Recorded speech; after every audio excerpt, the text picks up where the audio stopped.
Coucou Sandy. Coucou! Moi, je suis ravie de t'avoir aujourd'hui en interview. Est-ce que tu peux me dire d'où tu viens? Je viens de Sorbier, j'ai toujours grandi à Sorbier, dans la Loire, pendant 23 ans. J'ai fait mes études à Saint-Étienne, dans un BTS économie de la construction. Et après, j'avais fait une licence sur Lyon, mais j'habitais quand même à Saint-Étienne. Ah ouais, tu faisais les allers-retours, c'est courageux. Est-ce que t'as eu le temps quand même d'avoir des loisirs dans notre département? Alors, j'ai fait pas mal de natation quand j'étais en primaire. C'était le NCS à Sorbier. Après, j'ai attaqué le basket d'abord à Sorbier. Et après, on a monté une équipe avec mes copines à Saint-Étienne. D'ailleurs, elles se débrouillent très bien. Ah, génial. Bah alors, fais un petit coucou. Est-ce que t'as aussi travaillé?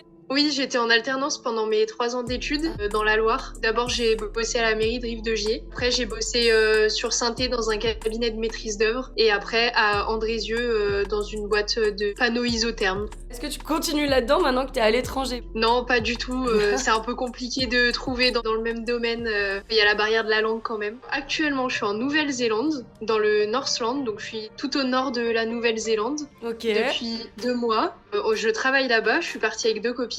Donc on est 3. Il y en a une que j'ai rencontrée quand on faisait nos études en BTS à Saint-Étienne. Mais par contre, les deux, elles viennent de l'Isère, de Vienne. Toutes les 3 en même temps, on s'est donné rendez-vous à Lyon et c'est parti pour la Nouvelle-Zélande. L'année dernière, j'étais partie en Australie avec une seule des 2 qui m'accompagne cette année. On est parti en Australie pendant 8 mois. C'était trop bien. C'est génial. Qu'est-ce que tu fais là pour l'instant en Nouvelle-Zélande? On était en mode travail. Mais dans 2 semaines, on part enfin sur la partie vacances. Donc on se fait road trip de l'île du Nord, road trip de l'île du Sud et les Philippines.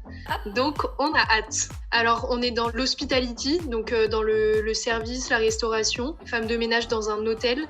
Et on bosse aussi en cuisine, donc on est commis. On fait et la plonge et aussi on aide les cuisiniers. Et des fois on fait du service, on est un peu multifonction. Waouh. Et on a aussi bossé dans des champs de kiwi, des vergers de kiwi, parce Forcément. qu'on est au pays du kiwi. Niveau formation, là, tu vas pouvoir rentrer et te proposer pour tous les types de jobs. Un petit couteau suisse. Je sais tout faire maintenant. Mais c'est trop bien. Est-ce qu'il y a des petits trucs qui te manquent de la Loire, justement?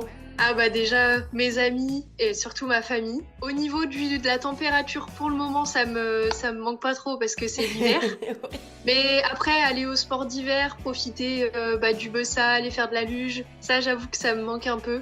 Et ouais, l'atmosphère à Saint-Étienne, sortir, la rue des Martyrs, Ah, la quand même fameuse. sympa. Mais justement, si t'avais ramené quelqu'un que t'as rencontré lors de ton voyage en Nouvelle-Zélande, qu'est-ce que tu lui montrerais en premier de la Loire? Ça dépend de la saison. Je pense que s'il fait beau, j'aime bien le plateau de la Danse vers Saint-Victor. Les couchers de C'est soleil très là-bas, pépite. Voilà, très sympa. Et s'il a neigé et qu'il fait froid, que c'est le vrai hiver, le Bessa, c'est quand même un incontournable. Aller faire de la luge là-bas, c'est quand même... toute mon enfance, c'est vachement sympa quand même. La rue des Martyrs. Ah, la fameuse, il faut quand même lui présenter nos jolis Stéphanois. Bon, en tout cas, merci beaucoup. Je crois qu'on a fait presque le tour. Est-ce que tu veux me donner un mot de la fin? Partez en voyage, c'est trop cool de découvrir. Après, c'est bien aussi de revenir aux sources à Saint-Étienne, dans la Loire. Mais partir découvrir, on se rend compte qu'on est bien chez soi aussi. Merci beaucoup pour tes petits conseils et puis ton témoignage. Je t'embrasse très fort, Sandy. Merci beaucoup. Ciao. Merci, salut! Salut.